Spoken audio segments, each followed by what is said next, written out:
एक समय की बात है, एक गुरु का एक शिष्य था। वो युवा था, उसकी उम्र 17 वर्ष की थी। वो शिष्य रोज भिक्षाटन के लिए गांव में जाता था। एक दिन जब वह भिक्षाटन के लिए जा रहा था तो उसने देखा कि एक लड़का जो उसकी ही उम्र का है एक पेड़ के पीछे छिपकर किसी को देख रहा है। वो शिष्य उस लड़के के पास गया और कहा, मित्र क्या देख रहे हो? उस लड़के ने कहा, आओ तुम भी देखो, देखो परियां कैसे नदी किनारे खेल रही हैं। शिष्य ने नदी की ओर देखा, वहां पर कुछ युवा लड़कियां नदी किनारे कपड़े धो रही थीं। शिष्य ने कहा, मित्र यहाँ तो सिर्फ लड़कियां कपड़े धो रही हैं, यहाँ ऐसा देखने लायक कुछ नहीं है, तुम छुप कर क्यों देख रहे हो? उस लड़के ने कहा, अरे तुम अंधे हो गए हो, तुम्हें दिखाई नहीं देता? जरा उनके सौंदर्य को तो देखो, उनकी अदाओं को तो देखो, सुंदरता कैसे बिखरी पड़ी है। शिष्य ने फिर से नदी की ओर देखा। अब वह देखता ही चला गया। अभी तक वह बिल्कुल निर्भय था, उसके मन में कोई डर नहीं था, लेकिन अब वह भी छिपने लगा जैसे कोई अपराधी छिपता है।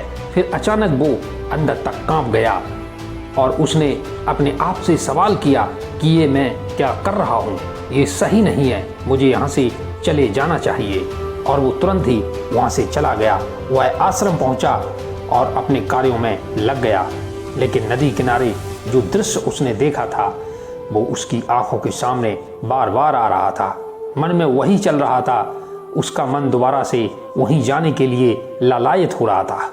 अब रोज सुबह जल्दी भिक्षा के लिए निकल जाता और उस लड़के के साथ छिपकर उन लड़कियों को देखता। अब वह उसका रोज का काम हो गया था। उस शिष्य का मन आश्रम के कार्यों में नहीं लग रहा था। वो हर काम को आधा अधूरा ही कर रहा था। वो अलग ही दुनिया में खोया रहता था। जब गुरु उसे शिक्षा दे रहे होते तब भी उसका मन वहाँ नहीं होता। गुरु ने अपने शिष्य की इन हरकतों को भांप लिया। इसलिए एक दिन गुरु ने शिष्य से कहा कि अब हम दोनों रोज साथ में भिक्षा मांगने जाएंगे। शिष्य ने थोड़ा डरते हुए कहा, नहीं गुरुदेव, आप क्यों परेशान होते हैं? मैं अकेला ही भिक्षा ठीक से मांग सकता हूँ। गुरु ने कहा, ठीक है, तो फिर तुम अकेले ही चले जाना। शिष्य आश्रम से भिक्षा मांगने के लिए चला गया। गुरु भी शिष्य को देखने के लिए वो कहाँ जाता है, किससे मिलता है, क्या करता है, उसके पीछे चले गए।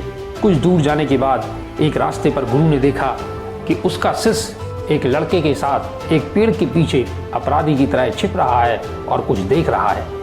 गुरु अपने शिष्य के पीछे आकर खड़े हो गए और उन्होंने देखा उनका शिष्य छिपकर लड़कियों को देख रहा है जो अपने कपड़े धो रही थी। गुरु ने कहा, क्या इन लड़कियों से भी भिक्षा लेनी है तुम्हें? यह सुनकर वो डर गया और घबरा गया। अपने गुरु की जैसे ही आवाज़ सुनी, जैसे किसी चोर को किसी ने रंगे हाथों पकड़ लिया हो। उसकी हालत खराब हो गई। वो कुछ बोल भी नहीं पा रहा था और दूसरा लड़का वहाँ से भाग गया।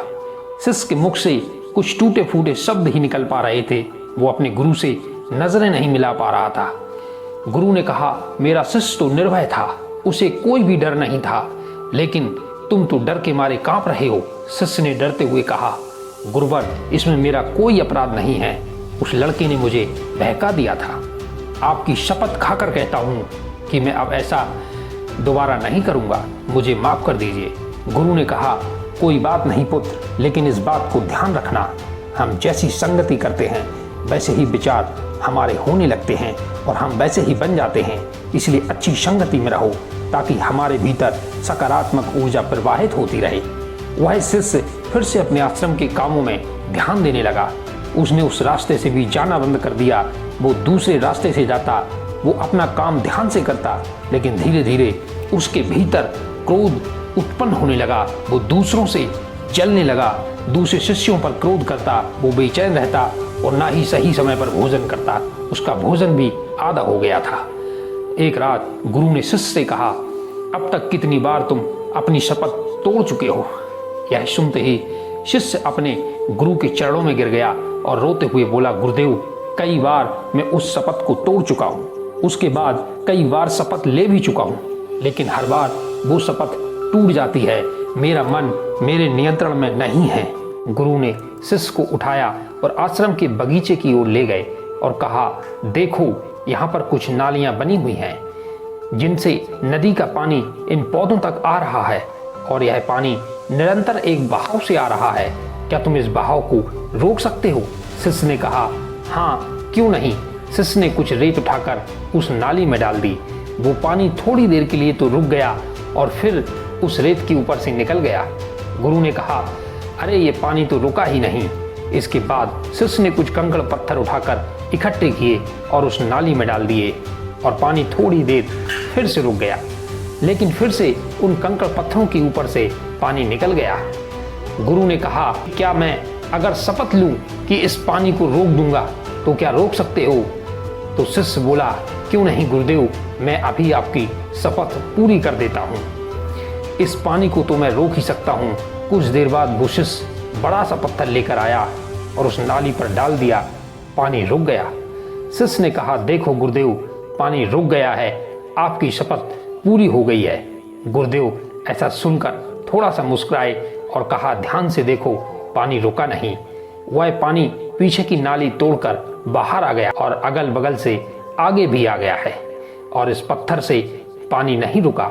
वह अपना रास्ता बदलकर फिर से दूसरे रास्ते से निकल गया है। और गुरुदेव ने कहा कि तुम्हारे साथ भी ऐसा ही हो रहा है।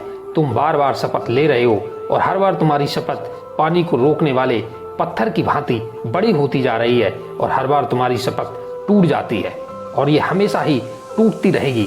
कितना भी बड़ा पत्थर रख लो, पानी तो अपना रास्ता बना ही लेगा। यह देखकर शिष्य निराश हो गया और बोला, हे गुरुदेव, क्या कोई रास्ता नहीं है मैं अपनी शपथ पूरी कर सकूं और मैं सही रास्ते पर चल सकूं?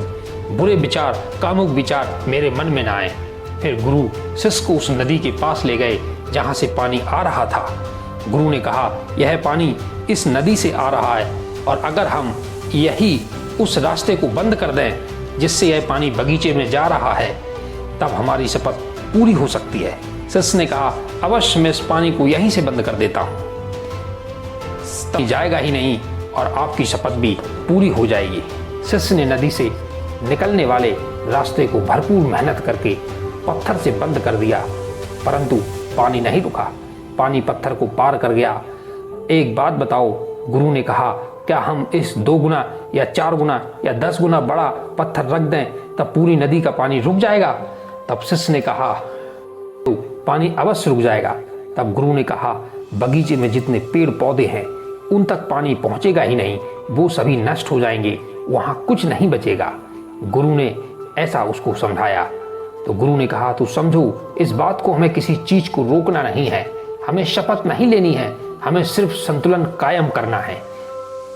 ज्यादा पानी से भी पौधे नष्ट हो सकते हैं और कम पानी से भी पौधे नष्ट हो सकते हैं। जीवन पनपता है तो संतुलन से, और संतुलन से ही जीवन चलता है।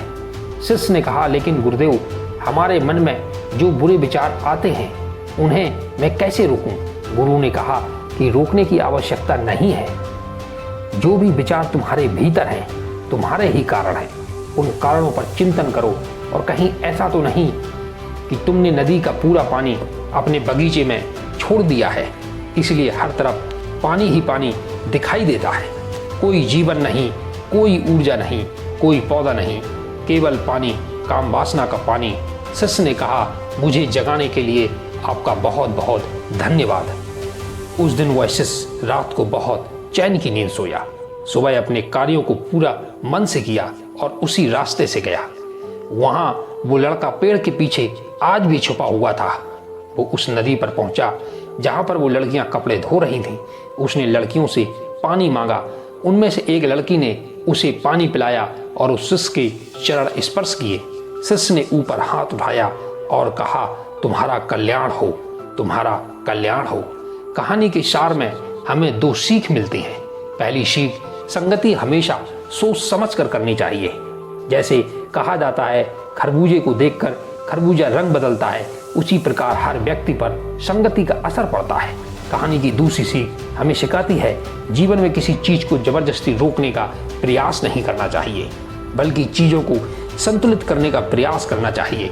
जिस प्रकार से भोजन में अगर नमक की मात्रा अधिक हो जाए तो भोजन बेस्वाद हो जाता है, और यदि नमक की मात्रा कम रह जाए तो भी खाना बेस्वाद हो जाता है। उसी प्रकार से हमें जीवन में हमें सभी चीज़ों का संतुलन बनाए रखना चाहिए। दोस्तों, आपको ये कहानी कैसी लगी कमेंट सेक्शन में जरूर बताइएगा और हमारे मोटिवेशन के लिए नमो बुद्धाय जरूर लिखिए और इस वीडियो को